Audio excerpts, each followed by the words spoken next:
I made a part 1 to this, which kind of blew up. Some of y'all liked it, some of y'all didn't, which is cool. Everyone got their own opinion. But nonetheless, there are still so many characters in anime that just take L's throughout their entire show that need to be exposed. They are never living this shit down. So today, we doing another video of anime's biggest losers. I'm talking about characters who have a master's degree in selling the bag every single time they are on screen. And bro, trust me, when I say that you would never want to live their lives ever. They have for real taken so many L's throughout the course of their show. They out here looking like Will Smith trying to freestyle, straight buns. And the first character we gonna be talking about today is Ash from Pokemon. And before y'all get to type it in the comments, I see y'all, I'm specifically talking about Ash when he was in the Unova region, the Black and White series. So y'all can calm your asses down. I know he's the GOAT. Him and Pikachu are an unstoppable duo. But there was a time when the writers of this show just made this motherfucker Ash, who was a dog the previous season, the same one who defeated Paul and 2 of Tobias's OPS Pokemon in the previous region, turn into such a dumbass. Because bro, I don't think I've seen a character as sorry as when Ash was in the Unova region. First off, we not even gonna talk about that sorry ass performance he had against Cameron yet. We gonna get to that soon. But first,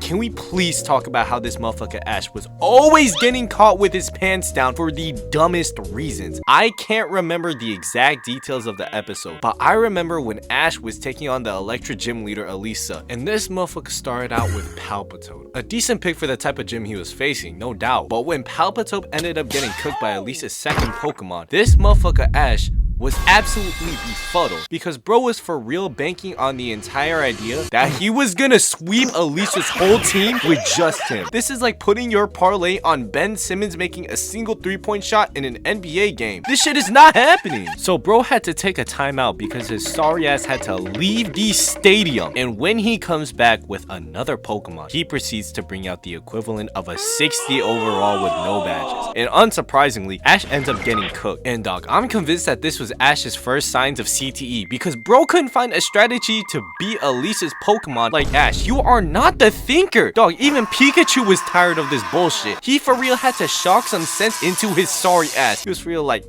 hey, you dumbass motherfucker, I'm right here, gang. Like, bro, how the hell does Pikachu have more common sense than his damn trainer? This dude is cooked. And it was entirely because of Pikachu why they won that gym battle. Ash just had a finger up his ass the entire time. Now that brings me to my other point. We're gonna talk about Ash's dogshit team in Unova. Almost all of Ash's teams in all the other seasons are filled with absolute goats. Like, bro, Hoenn, Sinnoh, Kalos, Alola, those teams are a potential championship roster. But then you get to Unova and it's like, what happened? Besides Pikachu, Crocodile, and I guess Pignite, the entire team is absolute trash. Like, bro, Snivy, Oshawott, and friends, them motherfuckers can go. Also, dog, what is with some of Ash's Pokemon not evolving? That is like getting a cheat sheet for a test, but then throwing it away because it takes up space on your desk. Like, bro, whenever I watched the show, I was begging Ash to get a better roster, especially when this motherfucker went against Cameron. Oh, this fight was definitely some, dog. Honestly, now that I'm 19 looking back at it, this whole fight was the biggest rage bait I've ever seen. You're telling me the goofy motherfucker who thought it only took 7 badges to enter the Unova League tournament had an OPS Hydreigon that no-diff half of Ash's team, and then his Lucario, who by the way evolved mid-fight, swept the other half of Ash's team, including Pikachu. And this is why I always say that Black and White series was always on the biggest bullshit ever. This Ash had to be a doppelganger some, bro, because dude is clearly not the same guy who beat Paul. This was Ash's most fraudulent season ever. I think everybody who has watched Pokemon at any point in their life can confidently say that Unova is by far Ash's worst team ever. These motherfuckers were selling so bad, I deadass contemplated whether or not I should keep watching this show if Ash was just gonna keep on losing every single time he got 8 badges. But when I watched XYZ and the Sun and Moon series, it deadass restored my faith in humanity. Well, holy shit, was Ash a professional at catching L's in Black and White. However, unlike Ash, this next character was a bit more of a supporting role in this show, but still managed to catch one of the craziest strays for no no reason. We got Bertolt from Attack on Titan. If I'm being honest, almost every single character from Attack on Titan could make it on this list because their lives in this show genuinely just suck. They all experienced racism, death on a multitude of occasions, the whole 9 yards. However, when you really put it into perspective, Bertolt has to have one of the top 5 worst lives out of all the characters in this show. And my reasoning for this is because he was getting hoed so much throughout the entirety of the end of the 3rd season on so many levels, it's insane. So y'all know how in the show there's this girl named Annie, the damn female Titan, and how Bertolt on the low-key likes her. And y'all know who else in the show likes Annie? This motherfucker Armin. And I'll give you 1 second to figure out who ends up bagging her by the end of the show, and I'll give you a small hint. It ain't Bertolt's bitch ass. His ass was gone before the final season, and you wanna know why? Because Armin ate this motherfucker. In the battle to retake Wall Maria, Armin and Eren devised a plan which would end up nearly costing Armin his life because Bertolt was putting this man in the fryer, god damn. But Armin ended up baiting the fuck out of Bertolt so that Eren could get out of his Titan form and sneak him when he wasn't paying attention, which I'm not gonna lie, this plan worked way too well when it shouldn't have. This shit was like Bertolt running into a painted tunnel on a concrete wall. Oh, goofy ass. And when Eren pulled up, he for real hit the, guys?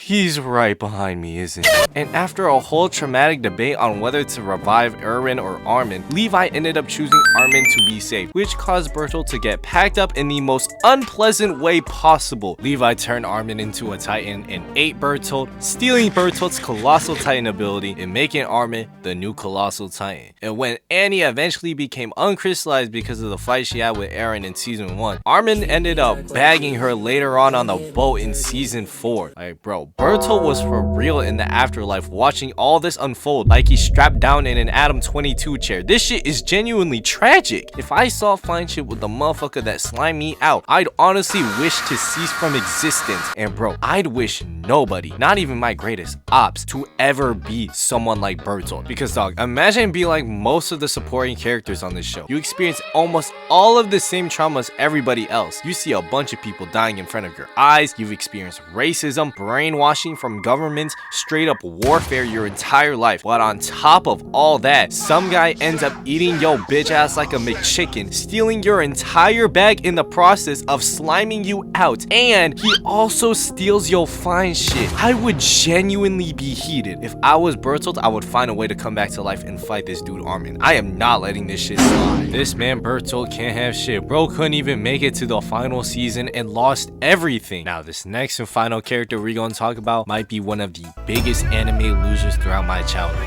I just begged every single time he was on screen to just win one important battle because I thought he was low-key tough. And he fumbled almost every single time. I'm talking about Masamune Kadoya from the Beyblade Metal series. This dude Masamune is the epitome of taking L's. I've seen videos on YouTube calling this dude a whole ass fraud. And I know that Masamune has taken some W's in the past, but in all honesty, I can't count exactly the amount of W's he had, but I know damn well I could probably count all those W's on one hand. If anything, the only wins I remember from Masamune off the dome is when he was doing a team battle with Jinga and King. Bro had to get bailed out with the power of friendship. And it also didn't help that he was low-key kind of an airhead. This motherfucker lost to Jinga a lot, Nile, that one motherfucker from Team Excalibur, Zio, King. Bro just could not catch one important dub that solidified him as a second option threat like Kyoya. It was Jinga and Tsubasa who carried the team during Metal Masters almost every single time. And the worst loss this dude took ever in his career was against Chris in the Metal Fury season. Holy fuck, the PTSD is kicking in, dog. Chris was a new character introduced in the Metal Fury season, and the very first introduction we got to his character was that he was dead-ass sneaking motherfuckers in the dusk of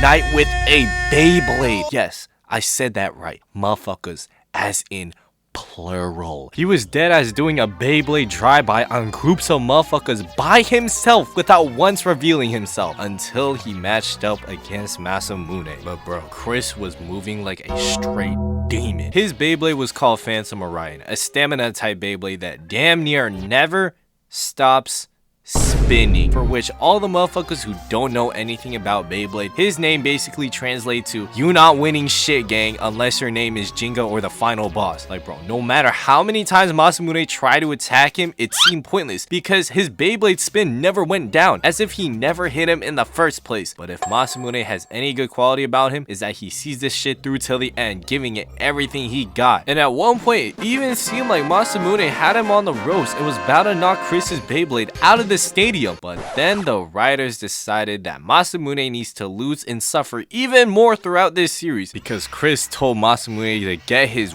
weak ass special move out of here and shut that shit down quick, and got the craziest mid-fight power-up ever. And bro was for real getting high off this shit, saying some "this is amazing."